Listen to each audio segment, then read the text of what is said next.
આજે child welfare કમિટીના chairman તરીકે હું કહી શકું કે મારા માટે બહુ મોટો દિવસ છે, કારણ કે આજે હું અને CWCના જે બાકી જેટલા પણ મેમ્બર્સ છે, અમે લોકો અહીંયા સરટી હોસ્પિટલમાંથી એક મેલ ચાઇલ્ડ છે તેનું અમે નામ ધ્યેય પાડ્યું છે, અને હોસ્પિટલના રેકોર્ડ પ્રમાણે ટીનીબેન મુકેશભાઈ નાયક એની મધરનું નામ છે. એ 23/2/2025ના રોજ આ બાળકને અહીંયા હોસ્પિટલમાં ત્યજીને જતા રહ્યા. અમે લોકો એને શોધવાનું, પોલીસ FIR વગેરે જે ફોર્મેલિટી છે આ બધું કરી દીધું છે. આજે 12 મેના દિવસે અમે આ બાળક ધ્યેયને અહીંયા જે તાપીભાઈ બાલગૃહ જો SAA સ્ટેટ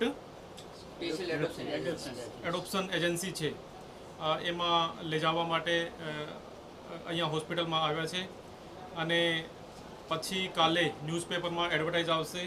60 દિવસ સુધી કોઈ પણ આ બાળક વિશે પોતાનો હક જતાવી શકે છે, અને 60 દિવસ પછી જે કારા સેન્ટ્રલ એડોપ્શન રિસોર્સ ઓથોરિટી એમાં આ બાળકનું નામ અને બધી વિગત ચઢાવી દેવામાં આવશે, અને પછી સરકારના નીતિ નિયમ પ્રમાણે એડોપ્શનની જે કાર્યવાહી થશે આ થશે.